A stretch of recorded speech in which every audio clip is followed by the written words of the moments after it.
నమస్తే, welcome to BRK news. నేను మనోజ్. కర్నూలు ఘోరం, హృదయాన్ని కలిచే క్షణాలు, కేకలు, అయోమయం, అసహాయత కానీ ప్రజల బాధలపై వ్యవస్థల నిశ్శబ్దం మాత్రం ఇంకా కొనసాగుతూనే ఉంది.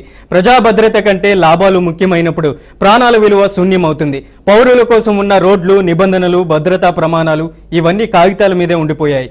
రోడ్లపై దూసిపోతున్న మరణ రథాలను ఎవరూ ప్రశ్నించరా? ప్రైవేట్ బస్సుల కోసం ప్రజల ప్రాణాలు పరీక్షా సామాగ్రిలా మారిపోయాయా? ఈ అపరాధానికి బాధ్యులు ఎవరు? ఎక్కడ తప్పు జరిగింది? ఇంకా ఎంతమంది చస్తే వ్యవస్థ మేల్కొంటుంది?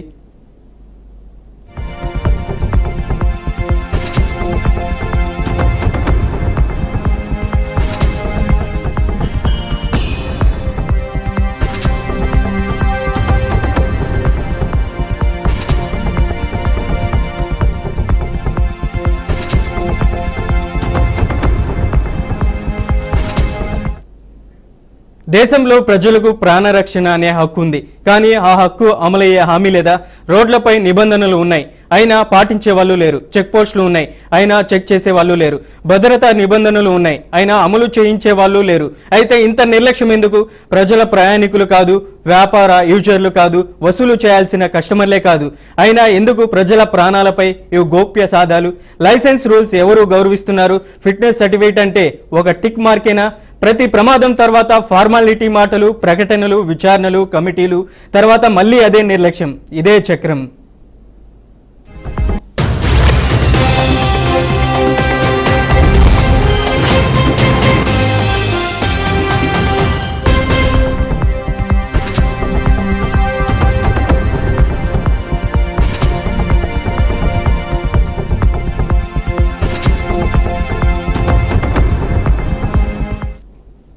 ఈ ఘోర దృశ్యాలు జరుగుతుంటే, మనుషుల ప్రాణాలు కదిలిపోతుంటే కాపాడటం కన్నా వీడియోలు తీయడం, సోషల్ మీడియాలో షేర్ చేయడం, ఇది మన సమాజం దారి తప్పిందనే దానికి నిదర్శనం. సహాయం చేయాల్సిన క్షణంలో ప్రేక్షకుల్లా నిలబడి చూసిన పాపం ఎవరిది? ఈ మానసికతను మార్చేది ఎవరు? వ్యవస్థల నిర్లక్ష్యం, అధికార యంత్రాంగం వైఫల్యం, ప్రైవేట్ లాబీల లాల్సా, ఈ మూడు కలిసి కర్నూలులో మరొక కుటుంబాన్ని, మరొక భవిష్యత్తును, మరొక కళను మింగేశాయి. ఇప్పుడు బాధ్యుడెవరు? ప్రభుత్వమా? రోడ్డు రూల్స్ అమలు చేయని అధికారుల? లేక లాభమే లక్ష్యంగా చూసే ట్రావెల్స్ మాఫియా? సమాధానం రాకపోతే కర్నూలు ఘోరం మరో కేస్ స్టడీగా ఫైల్స్లో చేరిపోతుంది. ప్రజల బాధ మరో గణాంకం అవుతుంది.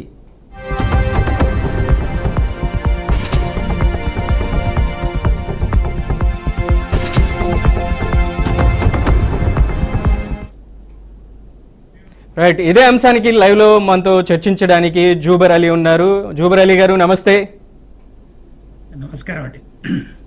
ఎలా చూడొచ్చు అంటారు? ప్రజల ప్రాణాలు గాలిలో కలిసిపోతున్నటువంటి పరిస్థితిని మనం ఇవాళ చూసాం. దాదాపు ఒక బస్ ఫైర్ ఇన్సిడెంట్ వల్ల చాలా మంది కుటుంబాలే అవుతున్నాయి. ఈ ఇన్సిడెంట్ జరిగినప్పుడే ప్రభుత్వం కానీ, అలాగే పోలీస్ డిపార్ట్మెంట్ కానీ, అలాగే ఫైర్ సేఫ్టీ అధికారులు స్పందిస్తారనుకోవాలా? అలా కాదండి. బహుశా ఈ ప్రమాదం ఏదైతే జరిగిందో అది నా మటుకు ఉన్న మీడియా క్లిప్స్ ప్రకారము, ఆ క్లిప్స్ లో ఏదైతే నేను చూస్తున్నాను, ప్రస్తుతానికి నేను హైదరాబాద్ లో లేను, ఆ వీడియోస్ ప్రకారం అయితే నాకు కనిపించింది ఏంటంటే ఈ ప్రమాదంలో మేజర్ గా ఒక్క ప్రమాదానికి ఒకటే కారణం కాదండి, చాలా కారణాలు ఉంటాయి. దాంట్లో అధికారులు అని చెప్పలేము. అలాగని చెప్పేసి రోడ్ సేఫ్టీ వాళ్ళు ఒకరిని పిన్ పాయింట్ చేయకుండా ఇలాంటిది ఇంకో రకంగా కాకుండా చేస్తే బాగుంటుంది, దాని మీద మనం ఫోకస్ చేస్తే బాగుంటుంది అని చెప్పి నా ఉద్దేశం. దీంట్లో ఒకరిని మనం బ్లేమ్ చేయలేము. ఎందుకంటే డ్రైవర్ కనుక అలర్ట్ గా చేసి ఉంటే చాలా మంది ప్రాణాలు నిలబెట్టేవాళ్ళు. డ్రైవర్ ఇస్ ద క్రూషల్ ఆ స్టేజ్ లో. ఏ అధికారులు కానీ ఎవరైనా కానీ ఆ డ్రైవర్లు అక్కడ ఏదైతే చేయగలిగినాడో చేసింటే చాలా మటుకు ప్రాణాలు కాపాడేవాడు. కానీ ఇక్కడ అలాంటి జరగకపోవడం చాలా బాధపడాల్సిన విషయం. ఆ డ్రైవర్ కు ఏదైతే క్లిప్పింగ్స్ చూసినప్పుడు దాంట్లో నాకు కనిపించిందంటే 2 వీలర్ ఫ్రంట్ లో స్ట్రక్ అయిపోయింది, కానీ దీని ఇంజిన్ వెనక భాగంలో ఉంటుంది. ఇంజిన్ వెనక భాగంలో ఉంటుంది కాబట్టి అక్కడ ఫైర్ కయ్యి ఇక్కడికి రావడానికి ఎవరైతే మిగిలిపోయిన సురక్షితంగా బయటపడ్డ ప్రయాణికులు వాళ్ళు ఉన్నారో ఆ థియరీ ఏం చెప్తుందంటే there is a sufficient time ఉండింది. ఆ అలర్ట్ కనుక చేసింటే చాలా మంది ప్రాణాలు దక్కేవి. ఇది అందరూ కూర్చుని కంబైన్డ్ గా చూడాల్సింది, కానీ ఒక్కరిని బ్లేమ్ చేయలేము. ఇలాంటిది ఆల్రెడీ పాలెం దగ్గర జరిగి మనం దాని నుంచి లెసన్ నేర్చుకున్నాము. కానీ బట్ ఇంప్లిమెంటేషన్లో ఎక్కడో ఒక చోట కొరవడిందని నా అభిప్రాయం అండి. ఇవాళ జరిగినటువంటి ఫైర్ ఇన్సిడెంట్ వల్ల దాదాపు చాలా మంది ప్రశ్నలు లేవుతున్నటువంటి సందర్భం ఉంది. ఎందుకనంటే డ్రైవర్ చాకచక్యంగా వ్యవహరించుంటే ఈ ప్రమాదం జరిగేది కాదు అనేది కూడా అక్కడ ఉన్నటువంటి కుటుంబాలు కూడా తెలియజేస్తున్నటువంటి పరిస్థితి ఉంది. ఏం చెప్తారు? అది వాళ్ళు చెప్పేది చాలా మంది కరెక్ట్ గా పాయింట్అవుట్ చేస్తున్నారు. డ్రైవర్ కి అలర్ట్నెస్ ఉండి, డ్రైవర్ కి ఎడ్యుకేషన్ ఉంటే, ఆ డ్రైవర్ కి ఇది యాక్సిడెంట్ ఇంత లెవెల్లో వెళ్తున్న అవగాహన కూడా లేకపోయి ఉండొచ్చు. అందుగురించి బస్సు అక్కడ ఆపేసి ఆయన వెళ్ళిపోయి ఉండొచ్చు. పడుకున్న వాళ్ళు ఏమనుకొని ఉండొచ్చు, ఎవడో నేచర్ కాల్కి దిగాళ్లే మళ్ళీ బస్సు స్టార్ట్ అవుతుందని వాళ్ళు అనుకొని ఉండొచ్చు. కానీ ఇక్కడ ఏదైతే కొంత దూరం వరకు డ్రాగ్ చేసింది 2 వీలర్ అని అంటున్నారో, మరి అలా డ్రాగ్ అయినప్పుడు బస్సు లాట్ ఆఫ్ కుదుపులకు లోన్ అవుతుంది. అలా కుదుపుకు లోనప్పుడు మళ్ళీ వాళ్ళందరూ లేయలేదా, మళ్ళీ కొద్దిగా అవన్నీ ఇన్వెస్టిగేషన్ చేస్తే కానీ బయటపడే అంశాలండి. ఇది ప్రీమెచ్యూర్, ఏ కామెంట్ చేసినా ఎలాంటి కన్క్లూజన్ వచ్చినా ప్రీమెచ్యూర్. కానీ చాలా డీప్ గా ఇన్వెస్టిగేషన్ చేసి అన్ని కాజెస్ ని మనం ఫైండ్ అవుట్ చేయగలిగితే ఇటువంటి ప్రమాదాన్ని నివారించవచ్చు అండి. చాలా చాలా వరకు దీని మ్యాగ్నిట్యూడ్ ఆఫ్ ఇంతమంది ప్రాణాలు పోకుండా మనం కాపాడుకోవచ్చు అండి. చాలా వరకు జుబేర్ అలీ గారు, చాలా వరకు మనం చూస్తుంటాం ఈ ట్రావెల్స్ అనేది ఎప్పుడైతే ఈవినింగ్ టైంలో ఇక్కడ నుంచి స్టార్ట్ అవుతాయి, హైదరాబాద్ నుంచి, అలాగే బెంగళూరు కావచ్చు, తిరుపతి, విశాఖపట్నం, విజయవాడ ఇటువంటి పరిసర ప్రాంతాలకు వెళ్ళేటప్పుడు డ్రైవర్స్ కూడా ఒక 2 డ్రైవర్లు మాత్రం ప్రతి ఒక్క బస్సులో ఉంటారు. అటువంటి పరిస్థితి ఉన్నా కూడా ఇది ప్రధానంగా డ్రైవర్ల నిర్లక్ష్యమే ప్రధాన కారణం అనుకోవచ్చా? డ్రైవర్ కు ఎడ్యుకేషన్ లేకపోవడం అండి. ఆయనకి ఎంతసేపు ఇప్పుడు డ్రైవింగ్ చేయాలి, బస్సును తొందరగా గమ్యస్థానానికి చేర్చాలనే ఉద్దేశం ఉంటుంది. కానీ ఇలాంటి రోడ్ సేఫ్టీ ట్రైనింగ్ లా కానీ, ఫైర్ అయితే ఏమవుతుంది, ఫైర్ వల్ల ఎలాంటి ప్రాబ్లం వస్తుంది, ఎందుకంటేనండి ఫైర్ స్టార్టింగ్ లో బస్సులో ఫైర్ అన్నమాట, కొద్దిసేపటికి ఫైర్ లో బస్సు, ఇలా ట్రాన్సిషన్ అవుతుంది ఫైర్ ఎప్పుడైనా. అలాంటి ఎడ్యుకేషన్ డ్రైవర్లకు లేకపోవడం వల్లే ఇంత పెద్ద సంఘటనకు కారణమైందండి. రైట్ జుబేర్ అలీ గారు, ప్రధానంగా చూసుకుంటే ఇవాళ జరిగినటువంటి ఏదైతే 3 గంటల సమయంలో ఉదయం పూట జరిగినటువంటి ఈ బస్సు ఇన్సిడెంట్ వల్ల చాలా వరకు కావేరీ ట్రావెల్స్ కి సంబంధించినటువంటి యాజమాన్యం మీద విమర్శలు చేస్తున్నటువంటి పరిస్థితి ఉంది. ఒక కావేరీ ట్రావెల్సే కాదు, దాదాపు చాలా వరకు ట్రావెల్స్ కూడా ఉన్నాయి. ఫిట్నెస్ అలాగే అక్కడ ఉన్నటువంటి బస్ పర్మిట్లు పాటించినటువంటి పరిస్థితి ఉంది. ఇలాంటి ఇన్సిడెంట్ జరగకుండా ఉండాలంటే ఏం చేయాలి? ప్రధానంగా ఏం చేయాలంటే అధికారులతోటి ప్లస్ ట్రావెల్ ఓనర్లతోటి ఒక సమావేశం నిర్వహించి దాంట్లో బస్సులో ఎలాంటి ప్రమాదాలు జరుగుతాయి, కావాలంటే బస్సు మ్యానుఫ్యాక్చర్లో కూడా పిలిపించి వాళ్ళతో ఎడ్యుకేషన్ ఇప్పించి, మెయిన్ గా ట్రావెలర్ ఓనర్స్ ఉన్నారు కదా, ఆపరేటర్ కాదు, ఓనర్స్, వాళ్ళు అలాంటి వాళ్ళకి బాధ్యత రహితం లేకుండా ఒక బాధ్యతగా అలాంటి సమావేశాలు నిర్ణయించి ఒక యాక్షన్ ప్లాన్ కానీ ఒక SOP కానీ చేస్తే నేను అనుకుంటాను ఇలా వరకు చాలా ప్రమాదాలు తగ్గిపోతాయండి.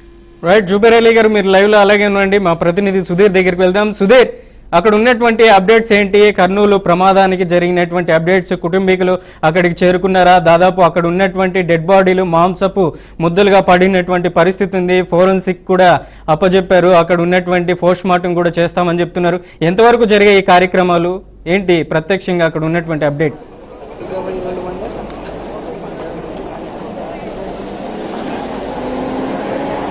మనోజ్, ఏదైతే కర్నూలు జిల్లా ఈ చిన్న టెక్కూరు దగ్గర జరిగినటువంటి అగ్ని ప్రమాదంలో బస్సు దగ్ధమైనటువంటి విషయం తెలిసిందే. వేకువజామున 3 గంటలకు ఇదే మనం ఉన్న కావేరీ బస్సు దగ్ధమైనటువంటి బస్సు ఉదయం తీసుకున్నట్టయితే 3 గంటల ప్రాంతంలో వస్తున్నటువంటి సమయంలో ఇదే పక్కన ఉన్నటువంటి గ్రామానికి చెందిన ఒక యువకుడు, క్వారీలో పనిచేసేటువంటి యువకుడు రోడ్డు దాటుతుండగా ఒక్కసారిగా ఢీకొనడంతో ఆ యొక్క బైక్ కూడా బస్సు ముందు భాగాన ఏదైతే బంపర్ ఉంటుందో బంపర్ ముందు భాగాన ఇరుక్కుపోయి దాదాపు 1/2 కిలోమీటర్ వరకు ఈ యొక్క బస్సు లాక్కొని వెళ్ళినటువంటి పరిస్థితి ఉంది. అది ఒకసారిగా ట్యాంకు ఓపెన్ అయిపోయిన తర్వాత ట్యాంకులో నుంచి వచ్చిన పెట్రోల్ ఈ యొక్క రాపిడికి ఫైర్ అవడంతో వెంటనే అగ్గి అనేది అక్కడ చెలరేగడం జరిగింది. అయితే అప్రమత్తం అవ్వాల్సినటువంటి డ్రైవర్ ఏం చేయాలంటే మొదట ఏదైతే ఫైర్ సంబంధించినటువంటి సేఫ్టీ కిట్ ఉంటుందో దీన్ని ఉపయోగించేటువంటి పరిస్థితి ఉండాలి. కాకపోతే అతను ఈ యొక్క ఫైర్ సేఫ్టీ కిట్ ఉపయోగించకుండా కేవలం నీటితో ఆపేటువంటి ప్రయత్నాలు చేసి భయాందోళనకు గురై పరుగులు తీశాడు.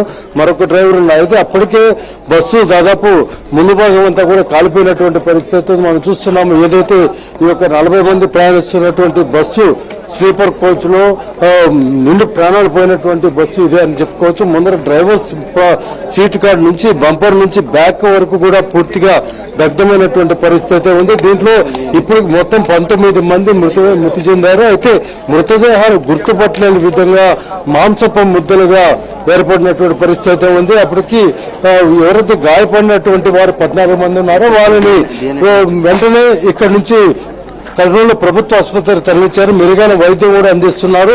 అయితే మార్గం మధ్యలో ఇద్దరు అక్కడ రోడ్లో వాళ్ళకి సంబంధించినటువంటి స్వస్థలంగా దిగేయడంతో మిగిలిన 5 వరకు గాయాలు పడినారు. వారు వాళ్ళకి సంబంధించినటువంటి బంధువుల నివాసాలకు చేరుకున్నారు. అయితే మొత్తం మీద 19 మంది చనిపోయారు. బైక్ నడుపుతున్నటువంటి యువకుడితో పాటు మొత్తం 20 మంది మృతి చెందినటువంటి పరిస్థితి ఉంది.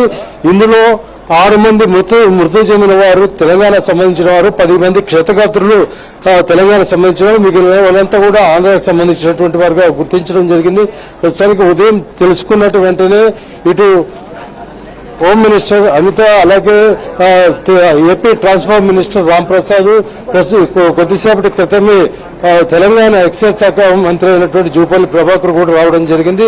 అయితే ప్రధానమంత్రి తరఫున 2 లక్షల రూపాయల మృతి చెందిన వారికి ఎక్స్గ్రేషియా, అలాగే ఇక రాష్ట్ర ప్రభుత్వం తరఫున 5 లక్షల రూపాయలు, చనిపోయిన వారికి 2 లక్షల రూపాయలు క్షతగాత్రులకు కూడా ఇవ్వడం జరిగింది. అదేవిధంగా తెలంగాణలో కూడా ఎవరైతే చనిపోయారో వాళ్ళకి 5 లక్షల రూపాయలు ఎక్స్గ్రేషియా, అలాగే 2 లక్షల రూపాయలు వాళ్ళ గాయపడిన వారికి ఇస్తున్నాం. మనం వెనుక భాగం చూస్తున్నాం, మొత్తం కూడా ఇంజిన్ భాగం అంతా కూడా కాలిపోయింది. అంటే ఈ యొక్క స్లీపింగ్ వాళ్ళు పడుకునేటువంటి ప్రదేశమే కాకుండా కింద ఉన్నటువంటి ఏదైతే మనము బస్సులో ప్రయాణం చేసే ముందు మన లగేజీలు పెడతామో ఆ యొక్క భాగం పైన ఉన్నటువంటి ప్లాట్ఫామ్ కాలిపోవడంతో ఒకసారిగా లోపల ఉన్నటువంటి వాళ్ళంతా కూడా కిందకి బాడీ మృతదేహాలన్నీ కూడా ముద్దలుగా కలేబరంలో కూడా పడిపోయినటువంటి పరిస్థితి ఉంది.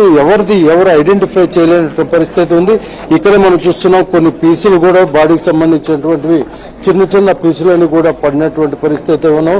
ఉదయం నుంచి ఇక్కడ శోక సముద్రంలో ఉన్నటువంటి ఘోరమైనటువంటి విషయాలు అమలుతున్నాయని చెప్పుకోవచ్చు. ఎందుకంటే ఎవరెవరు వాళ్ళ ఉద్యోగ రీత్యా, వ్యాపార రీత్యా కుటుంబం దగ్గరికి చేరుకునేటువంటి పరిస్థితుల్లోనూ, లేదంటే కుటుంబం నుంచి వాళ్ళ ఉద్యోగరీత్యా బయట వెళ్లేటువంటి పరిస్థితుల్లోనూ ఈ యొక్క బస్సు ప్రయాణం చేసేటువంటి వారు గాఢ నిద్రలో ఉన్నప్పుడు ఉదయం వేకువజామున 3 గంటలకు ఈ యొక్క ప్రమాదం జరగడంతో మొత్తం కూడా శోక సముద్రం మునిగిందని చెప్పుకోవచ్చు.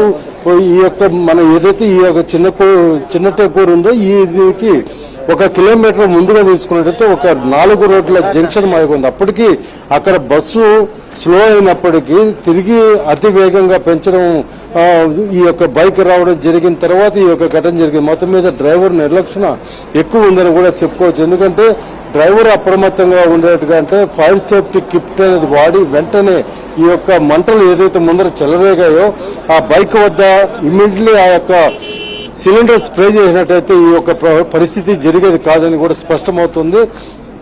అతను ఎప్పుడైతే భయపడి పక్కకు వచ్చేసాడో ఇంకొక డ్రైవర్ అన్నా కనీసం ఆ యొక్క ఫైర్ సేఫ్టీ కిట్ ఉపయోగించాల్సింది పోయి నీటితో ఆర్పేటువంటి దిశలో లోపల ఏం జరుగుతుందో తెలియకుండా ఒక్కసారిగా ఈ యొక్క పెద్ద శబ్దం రావడంతో లోపల నిద్రిస్తున్న వాళ్ళకంతా కూడా అర్థం కావడంతో మంటలు చెరగాయి. ఈ యొక్క లగేజీలు ఏవైతే ఉందో ఈ లగేజీలన్నీ కూడా పూర్తిగా కాలిపోవడంతో లోపల ఇరుక్కుపోయిన వారు ఇక బయట రాలేని పరిస్థితుల్లో ఈ పొగ కమ్మిపోవడంతో బయట రాలేని పరిస్థితుల్లో ఊపిరాలు లెక్క లోపలి ప్రాణాలు కోల్పోయినటువంటి పరిస్థితి ఉంది.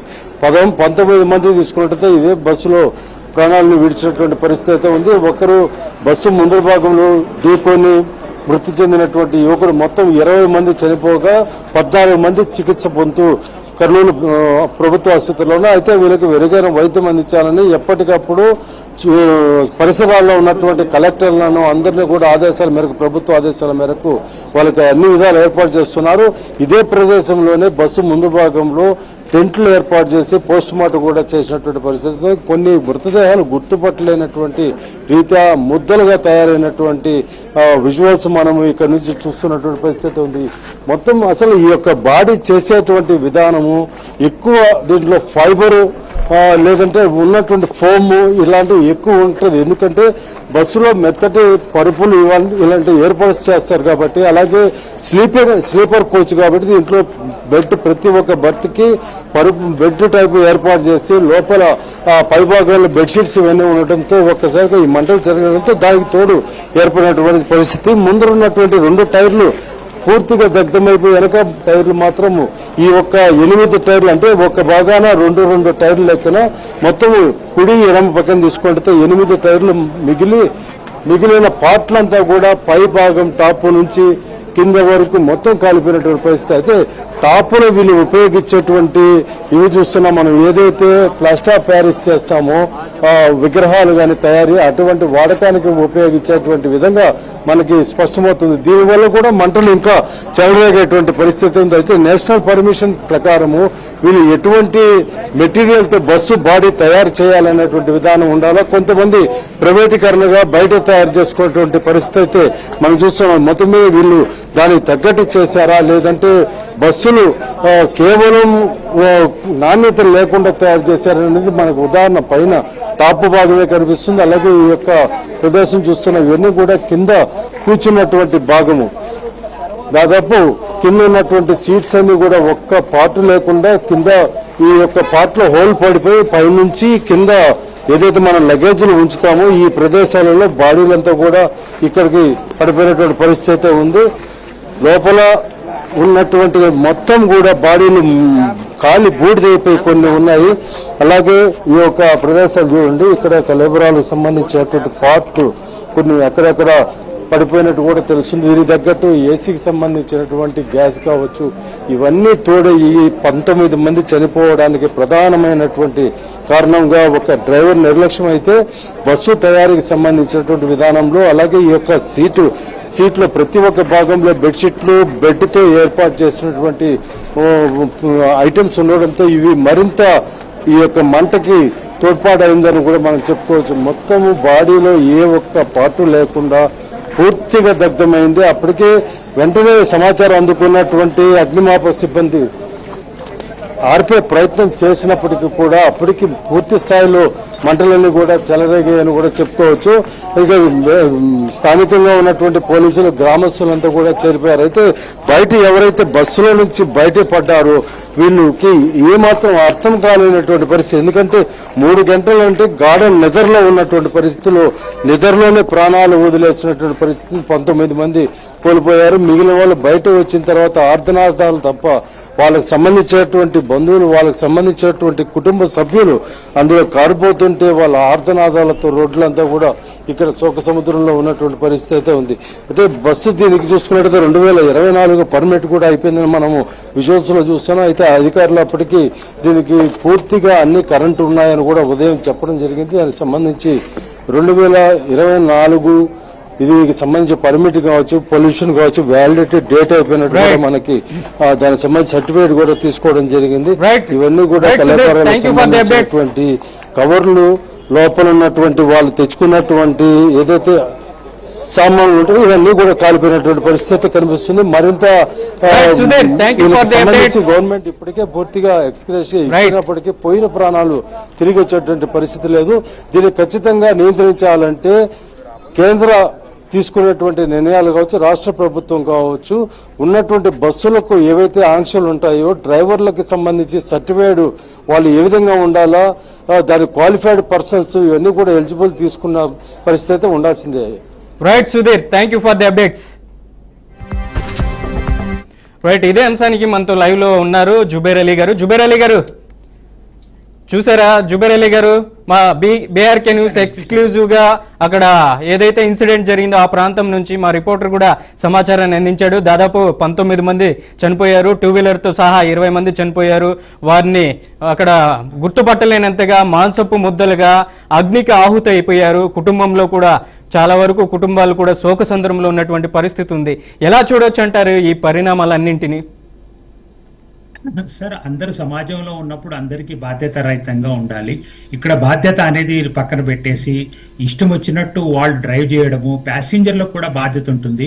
ఇంతకుముందు నేను చెప్పినట్టుగానే ఇక్కడ ఎత్తిన ప్రతిసారి, ప్రతిరోజు, ప్రతి ట్రిప్కి ప్రయాణికులకి ఎక్కడెక్కడ ఏమేమి ఫైర్ ఎక్స్టింగ్విషర్లు ఉన్నాయి, ఎలాంటి మన ఫ్లైట్లో వెళ్ళినప్పుడు మీరు ఇష్టం ఉన్నా ఇష్టం లేకపోయినా ఫ్లైట్లో మ్యాండేటరీ రిక్వైర్మెంట్ ఏంటంటే ఒకవేళ విమానం నీళ్లు మెదిలితే ఏం చేయాలి, ఈ సీట్ బెల్ట్ ని ఎలా పెట్టుకోవాలి, అలాంటి ఎక్స్ప్లెనేషన్ ప్రతి బస్సులో మ్యాండేటరీ చేస్తే అప్పుడు ప్యాసింజర్లకు అర్థమవుతుంది. ఒకవేళ ఎమర్జెన్సీ సిచ్యువేషన్ లో ఏం చేయాలి, ఎలాంటి పరికరాలు ఉన్నాయి. ప్రతి ఒక్క అద్దానికి ఒక హ్యామర్ పెట్టేవాళ్ళు ఆ పాలెం సంఘటన అయిన తర్వాత ఓల్వో బస్సుల్లో. మరి ఇలాంటి ఫెసిలిటీ బస్సులో ఉన్నాయా లేదా చెక్ చేసుకోలేదేమో.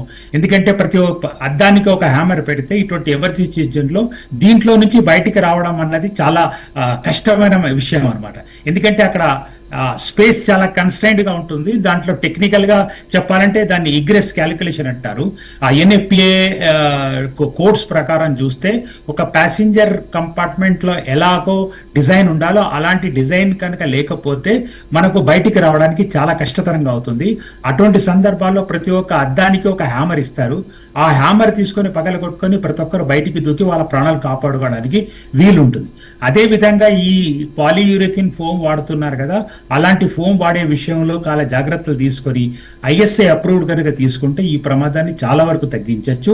అట్లాగే అధికారులకి, ఈ ప్రైవేట్ ఆపరేటర్లకి, డ్రైవర్లకి కూర్చోబెట్టి ఆ ఎడ్యుకేషన్ ఇవ్వడం అనేది చాలా ఇంపార్టెంట్. రోడ్ సేఫ్టీ పైన ఎడ్యుకేషన్ ఇవ్వాలి. ఇలాంటి ఇప్పుడు అక్కడ 2 వీలర్ అతను అడ్డంగా వచ్చాడా, లేకుంటే అతను సైడ్కి వెళ్తున్నాడా, ఎలా ఉన్నాడో అక్కడికి వెళ్ళి యాక్సిడెంట్ రీకన్స్ట్రక్ట్ చేస్తే మాత్రం క్లారిటీ వస్తుంది. దానికి ఆ సైట్ లో విజిట్ చేసి ఈ వెహికల్ ని ప్లస్ బస్సుని పక్కకి తీసుకెళ్లి దాని మీద ఎలాగైతే పోస్ట్ మార్టం నిర్వహిస్తున్నారో అలాంటి పోస్ట్ మార్టం నిర్వహించిన అవసరం చాలా ఉంది. అప్పుడు కానీ అసలు విషయాలు బయటికి రావు. అన్నిటికంటే ముఖ్యంగా ఏంటంటే ఇలాంటి సంఘటన పునరావృతం కాకుండా ఏం చేయాలి అన్నది మనం చాలా ఇంపార్టెంట్ ఇష్యూ. రాదర్ దెన్ జరగకూడదు, చాలా బాధపడాల్సిన విషయం. బట్ జరిగిపోయింది కాబట్టి ఇలాంటిది ఇంకొకటి కాకుండా చూసుకోవాల్సిన నైతిక బాధ్యత మనందరి మీద ఉంది. జుబేర్ అలీ గారు, అక్కడ ఉన్నటువంటి గాయపడినటువంటి చాలా వరకు బయటపడ్డారు సేఫ్ గా. అక్కడ ఉన్నటువంటి బాధితులు కూడా ప్రధానంగా చెప్తున్నారు బైక్ రావడం వల్ల, ఏదైతే బస్సు ఓవర్ స్పీడ్ వల్ల కంట్రోల్ చేయలేకపోయినటువంటి పరిస్థితి వల్లే ఇక్కడ ఒక్కసారిగా ఫైర్ అయింది. అక్కడ చాకచక్యంగా డ్రైవర్ కానీ అక్కడ ఇంకో డ్రైవర్ వ్యవహరించినంటే ఈ ప్రమాదం జరిగేది కాదు. అక్కడ మెయిన్ ఎమర్జెన్సీ డోర్లు కూడా ఓపెన్ కాకపోవడమే ఈ ప్రధాన కారణం అనేసి కూడా అక్కడ ఉన్నటువంటి బాధితులు చెప్తున్నారు. ఎలా చూడొచ్చు అంటారు? అంటే ఇక్కడ ఎమర్జెన్సీ డోర్లు ఓపెన్ అయ్యావా లేవా, ఎమర్జెన్సీ డోర్ కి ఫోరెన్సిక్ స్టడీ చేస్తే ఒకటి అర్థమవుతుందండి. 2 ఓవర్ స్పీడ్ గా చూసుకుంటే ఇప్పుడు మన టోల్ గేట్లు ప్లస్ ఏదైతే టోల్ గేట్ పాస్ అయిన డీటెయిల్స్ ఉంటాయో ఆ కన్సర్న్ మొబైల్ ఫోన్ కి డీటెయిల్స్ వస్తాయి. దాన్ని బట్టి అది ప్రయాణం చేసిన దూరం ఎంత, హైదరాబాద్ నుంచి ఆ ప్లేస్ కి ఎన్ని గంటలు వచ్చింది. ఇంతకుముందు మనకు ఆ పాలెం దగ్గర జరిగిన ఓల్వో బస్సులో అదంతాను కన్సిడర్ చేశారు. అలా చేస్తే మనకు ఓవర్ స్పీడ్ ఉందా లేదో తెలిసి వస్తుంది. పాలెం బస్సు సంఘటనలో మాత్రం అది ఓవర్ స్పీడ్ గా ఉంటే అన్ని హాట్ కాంపోనెంట్ గా తయారవుతాయి. ఎందుకంటే బస్సు మెకానికల్ పార్ట్స్ కదా, అన్ని రన్నింగ్ లో ఉండి కాబట్టి ఫైర్ అయిపోయింది దాంట్లో. కానీ దీంట్లో చూడాలంటే ఆ డీటెయిల్స్ అన్ని ఒకవేళ ప్రొక్యూర్ చేయగలిగితే అప్పుడు ఓవర్ స్పీడ్ ఉందా లేదో మనం చెప్పగలం. ఇప్పుడు ప్రయాణికులు చెప్తుంది బహుశా వాళ్ళు ఐ విట్నెస్ కాబట్టి వాళ్ళు చెప్పింది కరెక్ట్ గా ఉండొచ్చు. బట్ కానీ మనం ఎస్టాబ్లిష్ చేయాలి, ఫోరెన్సిక్ స్టడీ చేయాలి అంటే ఈ డీటెయిల్స్ అన్ని తీసుకోవడం చాలా ముఖ్య కారణం. బస్సుని కూడా మెకానికల్ గా డిస్మాంటిల్ చేసి ఒక్కొక్క పార్ట్ ని ఎగ్జామిన్ చేసుకుంటే బస్సు బిహేవియర్ ప్యాటర్న్ కానీ, బస్సులో ఏదైనా బ్రేక్ ఫెయిల్యూర్ కానీ, over heating of the engine కానీ, ఆ కార్గోలో ఉన్న శాంపుల్ తీసుకొచ్చి ఎలాంటి శాంపుల్ తీసుకెళ్తున్నారు, ఇలాంటి విషయాలన్నీ బయటపడే అవకాశం ఉంది. అలాంటివన్నీ అధికారులు చేయగలిగితే ఇంకా మనకు క్లారిటీ వస్తుంది bus accident. Right Zubair Ali గారు, వాల్యుబుల్ ఇన్ఫర్మేషన్ ఇచ్చినందుకు thank you. Right, Kaveri bus ప్రమాదంలో ఇప్పటి వరకు 19 మంది చనిపోయారు. అలాగే ఒక 2 వీలర్ కూడా చనిపోయినటువంటి పరిస్థితి ఉంది. ఇక అక్కడ ఉన్నటువంటి మృతదేహాలను కూడా కుటుంబ సభ్యులకు అప్పచెప్పే అవకాశం ఉన్నటువంటి పరిస్థితి నెలకొంది. ఇది ఇవాళ బీఆర్కే ఇన్ డెప్త్. మరో ఇన్ డెప్త్ లో మళ్ళీ కలుద్దాం. చూస్తూనే ఉండండి బీఆర్కే న్యూస్, తెలుగుడి సత్తా.